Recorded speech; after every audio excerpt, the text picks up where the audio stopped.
Welcome back to the NAM's Day 2 of the Healthy Longevity Global Innovator Summit.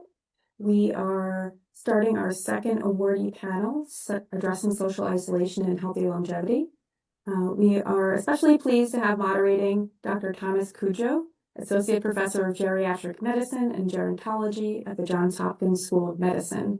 Dr. Cujo has also served as an expert reviewer for our NAM Catalyst Awards, and we are delighted to have you facilitate this session today. I'm very appreciative. So let me turn it over to you, Dr. Cujo. Thank you so much, Michelle, for the opportunity to be here with you all. And thank you for everyone who's made time today to spend some moments with us to learn about some of the great work that is going on, some of the innovations that I think will inspire us and can help us to continue to advance this effort of healthy longevity. So I'll just say a little bit more about myself and then talk about how we'll carry out our session today. So as she said, associate professor of medicine at Johns Hopkins. Clinically, I care for older individuals in their homes through our home-based primary care program and lead a program of research that focuses on the social connections of older adults. So this topic is square in line with work that I'm actively doing here in our community in Baltimore, nationally, and also engaging international partners. So the session today, I'll essentially be sharing a little bit more framing of the work that I do and that relates to our topic today, and then I'll turn it over to our innovators who've been leading work in their communities to advance and address social isolation. So I'll begin with some of the slides that I have to share. And so one of the things that I want to first start by saying and grounding us is that all older adults are not the same. The way I think about them is they exist on the spectrum of social connection, whereby some experience high levels of connection and some experience extreme levels of isolation and loneliness. And so I think it's important for us to keep this in mind and think about how solutions can meet these individuals where they are to support and maintain the connections that they may have, as well as potentially bring new connections to people who may have interest in these connections. One of the ways that we can frame social connection broadly is using this framing, thinking about the structure, the function, and quality of social connection, and some of the groups that fall within these things is really important to be reminded as we listen to the presenters today and think about the work related to this topic. To define social isolation, leverage definition, which is objectively having fewer social relationships, social roles, group memberships, and infrequent social interaction. One of the ways that we can think about isolation is thinking about individuals who may be off in a cave. They're not connected with other individuals. This is distinct and different from loneliness, which is a subjective, distressing experience that results from perceived isolation or inadequate, meaningful connection, where inadequate refers to the discrepancy or unmet need between an individual's preferred and actual experience. And so some work has been done to and has likened loneliness to our thirst or hunger response. And so I think this is really interesting work. And I just use these as examples to kind of ground some of our thinking about isolation and loneliness. To drive the point home further, we think about social isolation as objective, being isolated like in a cave or in quarantine, as I shared, comparing it to loneliness, which is subjective. It's feeling alone. Loneliness is this mismatch between actual and desired relationships, whereas isolation, and these low levels of social contact. Notably, with isolation, we think of this as not necessarily unpleasant. It may be a preferred circumstance, whereas loneliness is emotionally distressing and unpleasant. And additionally, in loneliness, these individuals have a low sense of control or choice in this experience. So we might ask ourselves today, who's at risk in our conversation today and thinking about longevity. I oftentimes, as a geriatrician, think about older adults being at great risk, but I think it's also important for us to know that different individuals across the life course may experience greater risk for a variety of circumstances. And I've noticed some of these here today. I'd also like to point out National Academies of Sciences, Engineering, and Medicine consensus report, study report that came out in 2020. This summarized existing literature up to this point. It defined loneliness and social isolation, as I described. Also, it tied these circumstances to adverse health outcomes, such as poor mental health, poor physical health, cognitive decline, and early mortality. And this was particularly timely because it was released right before the COVID-19 pandemic, which spotlighted these issues for many of us. So, one of the things that I oftentimes think about in this work is who's impacted. And so, in some of the work that I've led, we found that about 1 in 4 individuals who are 65 and older in the US uh, experience social isolation. And when we look at in the same data set over time, we see that there's some fluctuation in the prevalence of isolation in this cohort. And when we look at how these things change, we have done this work to show that individuals may go between isolation and experiences them not being isolated. And so that we think of this as a modifiable state in terms of thinking that social isolation does change. To also talk about loneliness and its prevalence, this is something that's highly prevalent amongst older adults. But as this slide shows, there's individuals who are younger in their life course and experience high levels of loneliness, as high as 79% in this report from Cigna amongst Gen Zers. Also, there's other work that has shown in this changes in feelings of social isolation or loneliness in a sample whereby these groups, this group has shown that individuals had higher levels of loneliness in June of 2020, and these are during the pandemic period, and these levels have gone down as of January 2023. One of the reasons why a lot of people are interested in this topic is because if its social connections influence and impact on survival. And so in this meta-analysis that I think was very key in spotlighting the importance of this work was Julianne Holt-Lunsted's meta-analysis that essentially showed that individuals with social connection had 50% increased survival. So there's been research done that has linked social connections to a variety of adverse health outcomes that range across physical and mental health, as well as various health outcomes, as I've shown. And this is, I think, increasingly important to understand these relationships and the impact on health. To say just a little bit about measurement, it's not easy. There's different constructs that have been put forth. And this is something that I think is really important for us to talk about as we think about how to address these challenges, is specifically thinking about the measurement. I'll close with just pointing out and elevating the U.S. Surgeon General's advisory on the healing effects of social connection and community, and elevating this idea of the importance of these pillars as we think about addressing this challenge. And then lastly, thinking about the WHO's effort. They've created this WHO Commission on Social Connection and released a report this past summer which focused on defining a global agenda, raising awareness, and building collaboration that will drive evidence-based solutions for countries, communities, and individuals. So the key takeaways from my remarks, I just want to share that social isolation is not the same as loneliness. Both are common, both have serious implications for our health. I'll thank you all for that, allowing me to share. And I'll begin with bringing forth our speakers today. So first, I'd like for Jane Chung to share. She was sponsored by the National Institute on Aging, and we'll offer remarks for about 5 minutes, and then we'll go on to the next speaker. Hey. Thank you for having me. I'm so delighted to be here. I'd like to share some of the findings from my Catalyst Award project called Voice to Connect. By the way, I'm an associate professor at Emory University School of Nursing. So during the pandemic, we all saw how social isolation affected millions of older adults. And Dr. Kutjo provided a really great introduction that is also applicable to my study.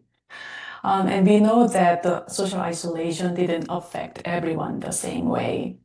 And my team focused on a group that often gets overlooked, low-income older adults living alone in subsidized housing. They face multiple challenges at once, such as limited transportation, chronic health conditions, and restricted digital access. And our study really opened our eyes to both the depth of the crisis and also unexpected pathway forward. Over a year, we worked with about 40 participants, most African American, most with a high school education or less. About half had a smart speaker, like on Amazon Echo Dot, because their housing management provided these devices to their residents. And in this project, we found out that smart speakers could actually help fight social isolation, but only if we rethink what these devices are designed to do. So in terms of the innovation challenge we worked on, over a third of our participants reported being socially isolated, and another third had loneliness, yet only 41% had ever used the internet. So how do you innovate for people who desperately need some connection but are digitally excluded? So we conducted 14 focus groups across 3 phases: assessing needs, prototyping, and validating designs. And we provided van transportation for these focus group meetings because most didn't own cars. We couldn't use Zoom because many had no digital access. And these weren't flaws in the research. They actually highlighted the real barriers innovation must tackle.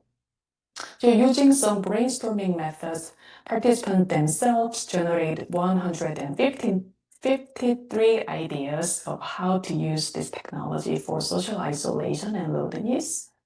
And through an iterative user-centered design, we were able to identify 4 distinct design concepts based on smart speaker technology. But in this panel, I'd like to share some of the innovation insights we have obtained instead of explaining what each of these design concepts were. So one of the biggest insights flipped the usual script on smart speakers.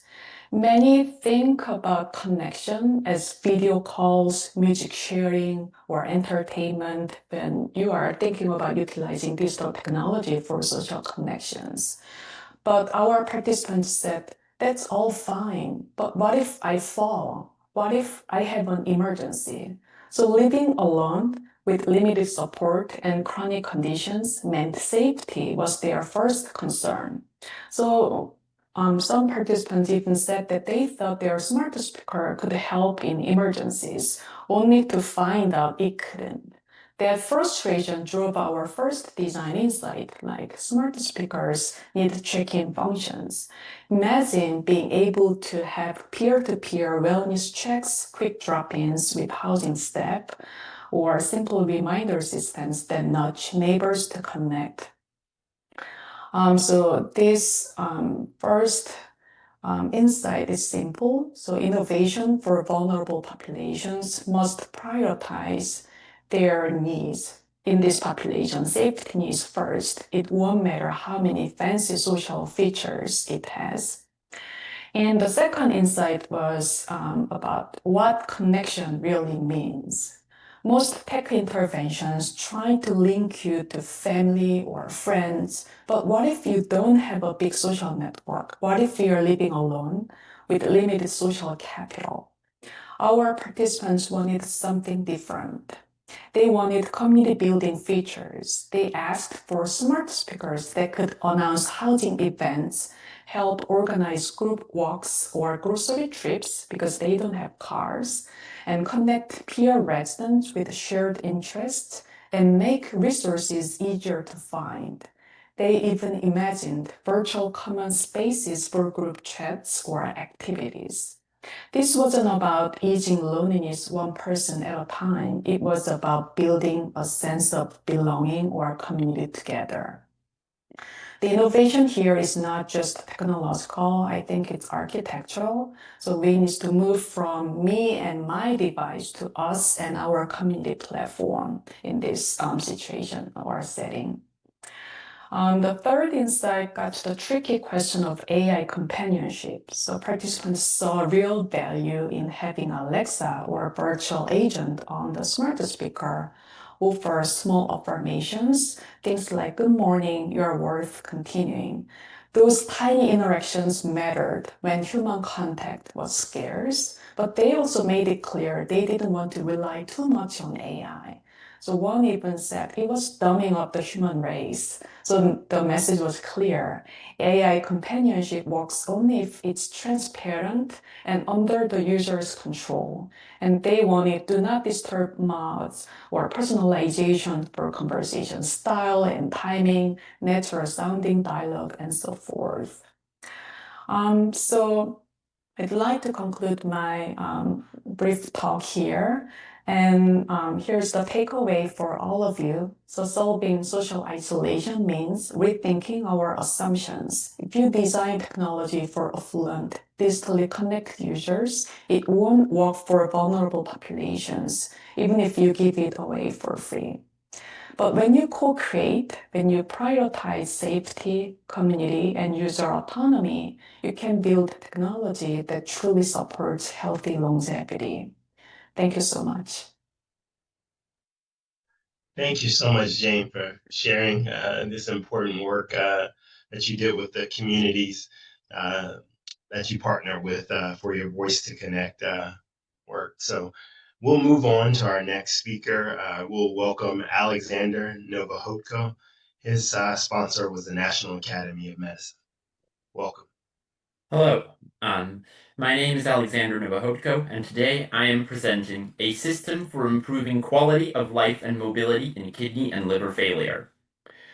The University of Washington has been at the forefront of dialysis innovation since the invention of the Scribner shunt in the 1960s enabled long-term dialysis. However, dialysis treatments in the clinic contribute to isolation and loneliness. They require patients to come into the clinic for 3 sessions per week, up to 5 hours per session. This takes patients away from their daily lives, from their families, from their hobbies and activities. We want to follow in the footsteps of pioneers like Bill Peckham, a dialysis patient who took his setup to the Grand Canyon and for other travel and hobbies and adventures. We want to make dialysis portable so that people can work, play, and engage in other activities that mitigate loneliness while on dialysis. We accomplish this using adsorbents to maximize the amount of toxin that can be removed with a relatively small volume of dialysate, so that people can go and receive treatment without carrying around massive bags of dialysis solution. This will be a massive benefit for individuals who want to remain active while receiving treatment. This will also be a great benefit to people in rural areas or people in urban areas with limited access to public transit or to cars, for whom getting to the clinic can be a multi-hour process. The objective of this work is thus to make dialysis more portable, using adsorbent systems and other innovations. We are making good progress in this regard. We have published several manuscripts showing that we can remove protein-bound toxins, such as indoxyl sulfate, with a small volume of dialysate with highly concentrated adsorbents, such as bovine serum albumin. The benefit of this is both better toxin removal than existing dialysis therapies accomplish, and the potential for miniaturization and portability. The advanced multi-organ replacement system has been tested in liver failure patients in a clinical context, and we are planning future experiments with kidney failure patients and with dialysis outside of the clinic. The computational modeling and benchtop testing that we have done with the support of the National Academy of Medicine is helping to move these plans forward. Providing this portability and creating a system that can fit inside of an airline luggage will enable people to remain mobile, active, employed, and connected with family and friends. in their old age when they need organ support treatment. This has already been accomplished with devices such as LVADs, which went from being a purely in-center cardiac support system to systems that can be implanted and used by people in a wearable context. Indeed, a completely wearable or implantable artificial kidney is the long-term North Star of our research program. Our lab had a couple of students working over the summer who were designing a device with a one-pump artificial kidney to greatly miniaturize the equipment required to do dialysis. With this combination of innovations, the adsorbents to reduce the amount of fluid required, a one-pump system, changes also to the fluid dynamics protocol for dialysis that mean less fluid is used, we will make a system that empowers people to continue to adventure and live their lives to the fullest while receiving dialysis treatment. This will also enable the use of dialysis systems at home in home settings that don't currently support dialysis systems. For example, there was a study in the United Kingdom that found that many apartments of especially low-income individuals were not suitable for home dialysis care because the home dialysis machines impose electrical requirements for space within the home because of the large amount of fluid required to support the system, requirements for plumbing, and requirements for structural soundness to support the heavy weight of the dialysate fluid. So, providing this system, which uses less fluid and is more portable, will enable a much larger percentage of patients to dialyze at home, which is the preference of patients, as revealed in many studies that have assessed that preference. I appreciate any questions that you may have, and I look forward to discussing this important subject with you and the other panelists. Thank you. Thank you so much, Alexander. So now we'll welcome our next speaker, Jennifer Stamps, whose sponsor is the National Academy of Medicine. Hi. Thanks, Dr. Kojo. It's wonderful to be here with everyone, and I'm a clinical neuroscientist and the head of research at a startup company called Rendeavor. And my work focuses on using virtual reality as a non-pharmacological tool to advance healthy aging. And my background is in basic neuroscience as well as behavioral neurology. I was in academia and the clinic for many years working with people living with neurodegenerative diseases. And then I went into industry to try to help keep people from ever getting them. One thing about social isolation is it increases the risk of dementia, of cognitive decline by 50%. So tackling this one issue perhaps means keeping 50% of patients from ever coming to the clinic. And Rendeavor began in 2016 with a very clear mission to overcome social isolation through the power of positive shared experiences in virtual reality. And so whether someone is separated by distance or dealing with mobility limitations or navigating cognitive or visual changes, VR really levels the playing field and allows them to still travel the world together, revisit meaningful places, and just take part in joyful activities with others, side by side in a virtual environment. And through our research, that mission has reflected real-world clinical outcomes across social and mental health, pain, cognitive and physical function, caregiver burden, and community satisfaction, and all through millions of shared moments in VR. And from that social foundation of all of our platforms, we developed Rendeavor Fit. That's a VR social exergaming platform that intentionally combines 3 pillars of healthy aging: physical activity, cognitive challenge, and social connection.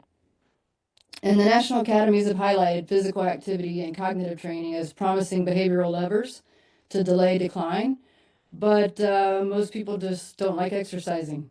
So it's been limited in its success, really. And social exergaming in VR kind of reframes the activity as enjoyable, social play, and has demonstrated improvements across physical and cognitive function, social health, and depressive symptoms in older adults. So far, we have 3 modules in Rendeavor Fit. There's a cycle that has multiple tracks and games, including a dual task game. There's like a ping pong paddle game. And then there's paint, where up to 10 people can use whole body movements to create artwork in a 3D environment together. All 3 of the modules involve upper and lower limb movement and allow for accessible seated exercises that are blended with fun cognitive challenges and multiplayer engagement, so that the exercise feels more like play and less like exercise. And this did make exercise more fun. However, a group of neurologists and physical therapists from our partners at Interior Health in Canada requested more from us. They, like many physicians, have an ever-increasing patient load that they have trouble keeping up with, and they wanted a way to not only improve like exercise adherence, but also a way to remotely assess and monitor their patients from their homes with trustworthy longitudinal data. And the National Academy of Medicine's Catalyst Award was pivotal in allowing us to start that mission, start that line of research. So it allowed us to run an initial pilot study and then further develop and refine Rendeavor Fit based on the feedback from those participants. And then that directly fed and informed our next phase of research supported by the NIA. So our first pilot, it was conducted by the Front Porch Center for Innovation and Wellbeing with researchers at USC. It was a 4-week study across 2 senior living communities. 18 participants completed 8 30-minute sessions of Rendeavor Fit, and they were assessed pre and post with functional measures and surveys. And we did see the expected improvements in mobility and physical function. We saw significant improvements in their time up and go scores, their time up and go manual and cognitive. And we saw increases in walking speed and just a significant decrease in the anxiety around falling. So a 40% decrease in fall anxiety. And participants reported a 44% decrease in how much pain interfered with everyday life over that 4-week period. Importantly, we also saw significant improvements in social health. So we saw a significant 38% increase in trust amongst residents who play together in Rendeavor Fit, and we saw a 33% decrease in loneliness. In addition to all of those mobility improvements and physical improvements. And, taken together, this really showed that a brief, engaging social program can move multiple levers of healthy longevity. And building on those, and then with the additional support from the NIA and in partnership with the Massachusetts AI Technology Center, we are scaling Rendeavor Fit as a digital health tool. And so the aim is to fuse in-game performance metrics, like their game scores, the distance they traveled, the reaction time and accuracy, the dual task cost of the physical and cognitive games, and eye and hand tracking data that the headset captures, and multiple other things that the system itself captures. And pairing that with ground truth measures of cognitive and physical function that we assess weekly, and also larger functional testing that we do at baseline, mid-study, and then at the end of 6 months. And then they're also wearing smartwatches, so we can use that data as well to get kind of a overall context of their activity, their sleep, and things like that as confounding variables. And that will all go into a de-identified, time-stamped data set.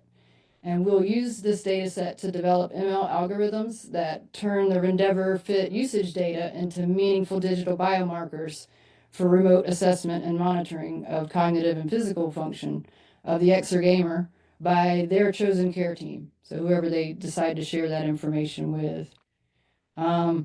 We're in the middle of conducting that study right now. It's a completely remote study with folks aging in place all across the United States. And we're hoping to enroll another 20 dyads if anybody knows of someone. But so these are research pairs. It's a live-in family caregiver with their care recipient who's living with dementia and who's also had physical therapy within the last 12 months. And we're aligning their game profiles with the standardized measures of function and beginning the feature extraction and the early classifier development from that data set in parallel while we're still collecting data. But in short, the NAM Award, the National Academy of Medicine Award, really jump-started that original pilot study and demonstrated the functional, emotional, and social benefits and helped with the development that has been undertaken since. And the NIA and Mass AITC work that we're doing now to scale those gains to those aging in place and to develop the digital biomarkers for clinical assessment. And I guess to close, the three practical lessons we learned, especially for this panel of addressing social isolation and mental health, is similar to what Jane was saying. You know, you have to lead with social design. You have to incorporate the end user with the development.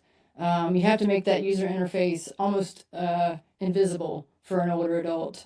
So we have multiple ways that the experience can be controlled. It can be controlled through a tablet by their caregiver. It can be done just through natural conversation and voice. So they don't have to learn how to use controllers or really do any of that kind of stuff. You also need to show measurable change quickly and design for translation, so that those same features that make the sessions fun and inclusive also generate structured, analyzable signals to really position VR exergaming as a practical path to support cognitive and physical function and social health, while also enabling remote assessment between visits. So thanks so much, and I guess now we'll have the social part of this session. Thank you so much, Jennifer, for your remarks and introducing us to some of the ideas around using VR to promote connection or virtual reality to promote connection. So I want to get started with a question that I think each of you all can probably comment on. So each of you all have shared with us novel innovations or technologies that advance connections in different ways. Alex gave us his example about how the advancements in dialysis potentially could facilitate people connecting more meaningfully and navigating life. And so I first like to understand a little bit from you all um, about how you all are navigating or thinking about navigating acceptance of these new technologies in the lives of the people who you are targeting now or potential populations or groups of people in the future. What are thoughts that or things that you've learned from this work that is going to help you ensure that future groups that you work with are accepting of these technologies? You all can go in any order you like. But since Jennifer's off mute, maybe we'll start with you. Okay. Well, one thing is, it's great. VR is very fun and it's got that wow factor at first, but you have to make it sustainable so that the people, and continue to provide engagement and engaging programming and things really tailored specifically for your audience to keep that engagement going. So it goes beyond the wow factor and more part of their everyday normal course of how they're using the technology to connect with others, so that's one of the main things. And also, it's very, very critical, whether we're working with the caregivers or with the people with dementia or in an intergenerational study, it doesn't matter, whatever it is, you really need to involve the end user in the development as you're going. You don't develop it and then test it on them. You develop it with them and test it as you're building it with them. That's a really key factor. Okay, thank you. Jane, do you want to go next? Sure. Jennifer has already mentioned some of the things that I wanted to share, so I'll skip that part. But I want to make a comment on the importance of training support to make this technology innovation really available and accessible to, especially to the socio-economically vulnerable populations. So in my case, people had a desire to use or learn about this technology for enhanced well-being or learning or whatever features, but there was this critical gap in terms of how to access the resources they need to know or they need to learn about, even for forming a verbal command to make Alexa work. So that was a critical issue for them. Some of participants had kind of resiliency or the ability or capability to go further and seek their own resources, and they resolved all these technology issues, but others struggled a lot. So technology support, individualized, maybe in person, would be really critical. And also thinking about the context of their use of technology or physical and psychosocial health, I think that's critical. My smart speaker example, so the formulating verbal comments was a challenge for some people who have an oral health issue, like some people didn't have a teeth. So just pronouncing Alexa was a challenge. So when we taught how to change the virtual agent's name to something else, like from Alexa to computer or Zigbee. So they found it really helpful and they were able to finally say something to Alexa to make it work. And some people had some emotional overwhelming. They thought it's overwhelming to learn about this technology. So kind of addressing these emotional challenges was also significant. So I want to share that these are some of the factors that can affect adoption and use of technology. Indeed, indeed. Thank you. Thank you, both of you all, for elevating the important role of designing with end users to ensure that the technologies that are developed are ones that actually meet needs. And then also, not just leaving them once you place the technology with them, but having sufficient supports which understand the context and environment that people, and also, who they are as individuals as they navigate the use of those technologies. Alexander, do you want to have anything that you want to add to that about Yes, thank you potential very uptake of much. barriers? Yeah. Yeah.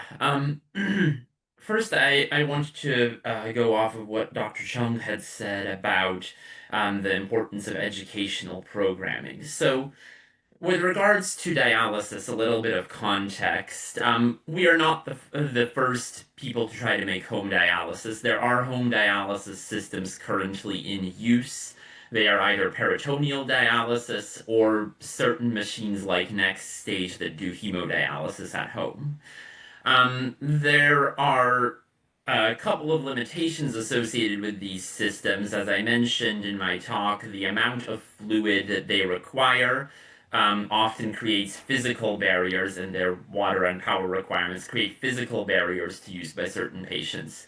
However, there's also an educational barrier. There has been an effort by Medicare in the United States and by other funding organizations in countries like Canada, for example, to transition more patients to home dialysis from in center dialysis over the past decade or so.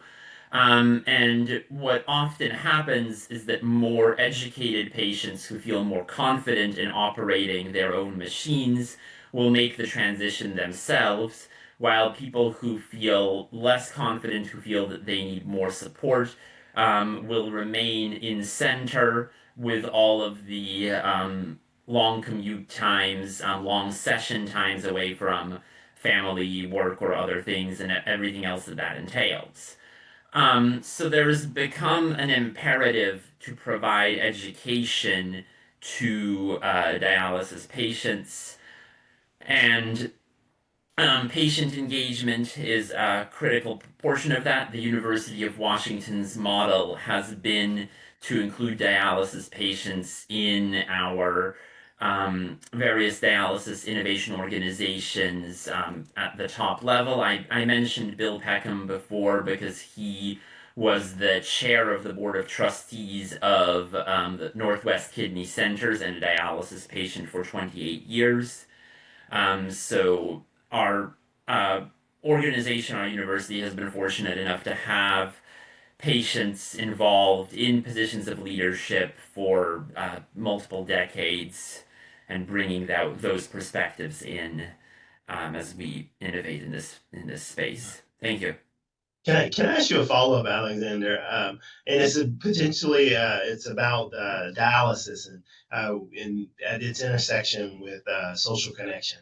As a clinician, I've cared for individuals who've had end stage renal disease, and many of them, in some instances, in most instances, spend time and days in dialysis centers. And I'm curious about research that has been done or research that you all have done or not, but that you're familiar with that thinks about the social connections that may exist between individuals with end-stage renal disease within dialysis centers.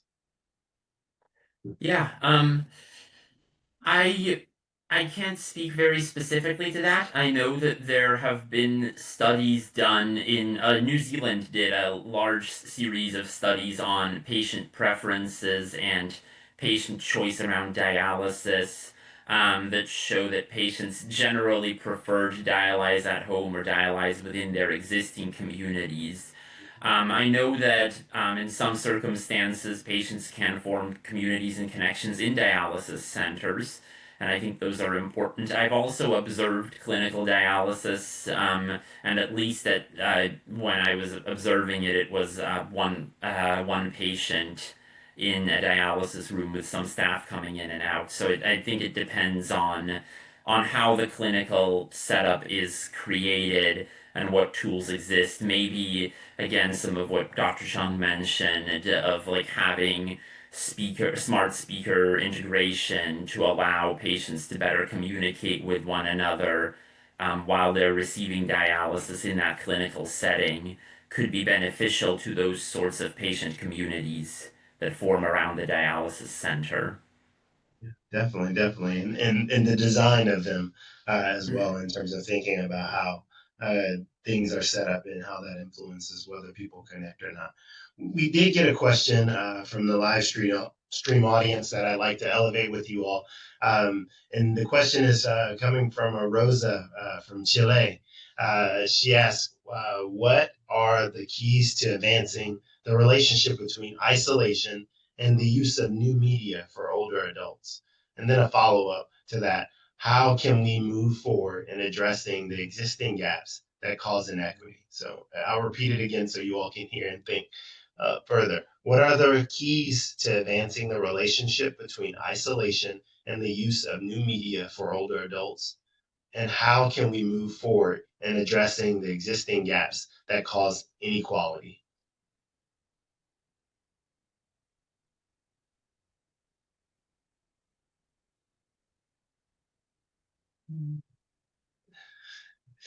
Jennifer, you're unmuted, and so I need to mute myself, so that quits happening. I didn't know if that means. I would just say that, well, one thing too, I'd like to add to what Alexander was saying is people use our VR platform, our social platform in dialysis units all across hospitals in the United States. It's really a fun way for them to connect with each other while they're sitting there doing that. They can just be off traveling while they're getting their dialysis. But one of the ways we like to answer this question is, people, like you're saying, a lot of people that are socially isolated as opposed to lonely, they're that way by choice. They actually may even enjoy being socially isolated. But it still has the same health consequences. You still get the 50% increase in, cognitive decline, 30% increase in stroke and heart disease from being socially isolated, whether you like it or not.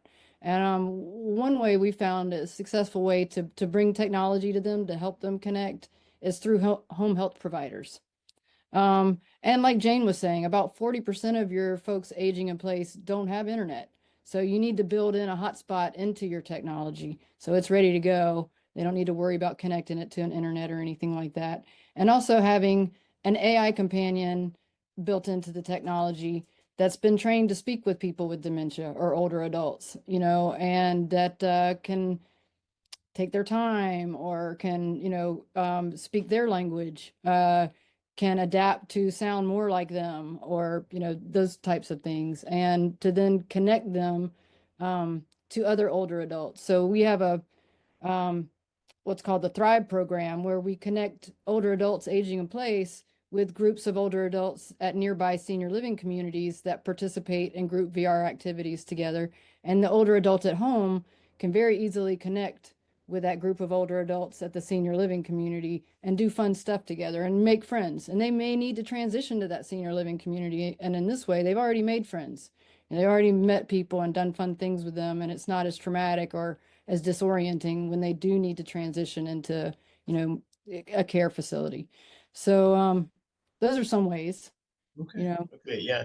So we are getting close to time, and I just want to ask the kind of closing question for each of you all to answer, and it's about the measures that you're using to assess change, as well as the outcomes related to those measures or outcomes that you're hoping to advance in this work. Jane, would you like to start? Yeah. I was going to say that. Thank you, Jennifer, for your comments. I totally agree with that. And in terms of the measurement, in my study, I used Leuven social network scale for measuring social isolation. And for loneliness, I use the UCLA, the loneliness scale. And I know the issue of measurement in this social connection area, so I want to explore further.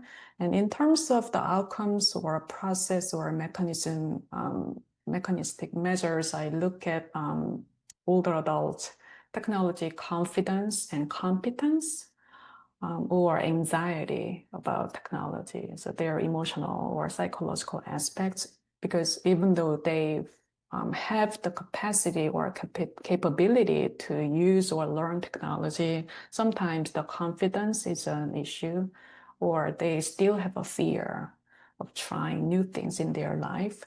And as an outcome, in another project of mine, we are looking at the how to utilize this technology for mitigating memory issues, to manage their health conditions. So the community dwelling older adults have cognitive impairment, and they live with multiple chronic conditions.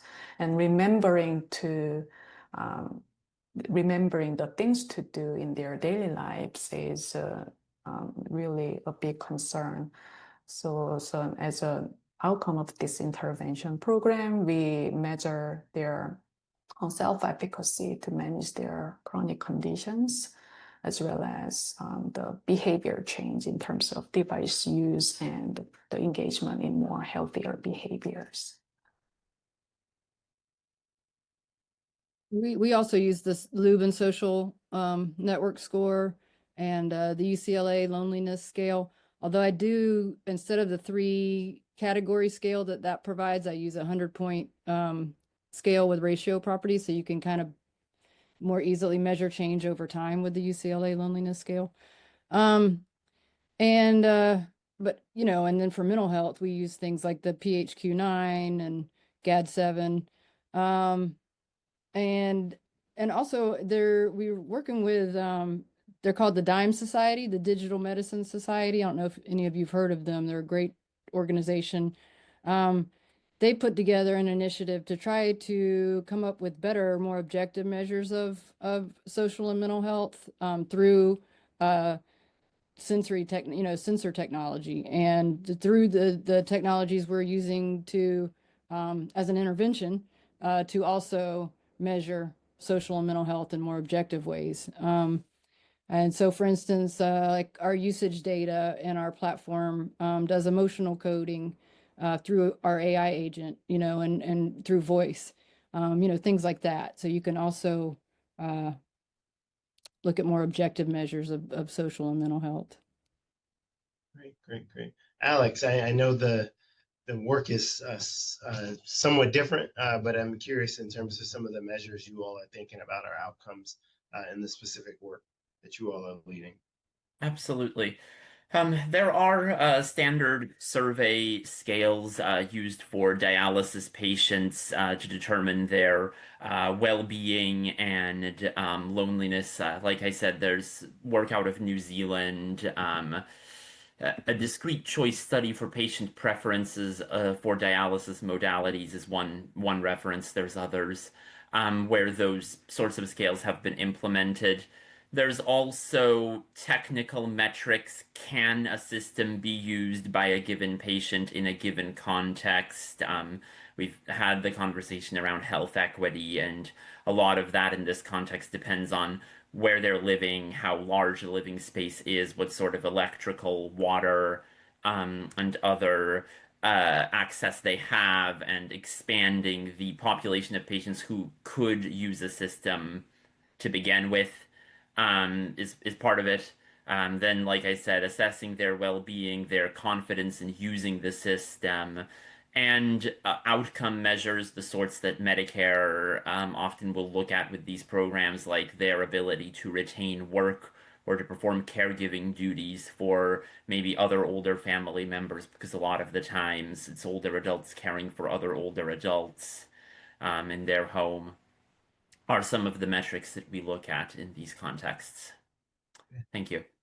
Thank you, thank you, thank you so much, Jane, Jennifer, Alexander, for sharing your work and answering our questions today and expanding our knowledge on the work that you all have led to address social isolation and loneliness. It's been great, and I want to close out and say that we will now transition to a break. And thank you all for your ongoing engagement in this work. Thanks for having us. Thank you.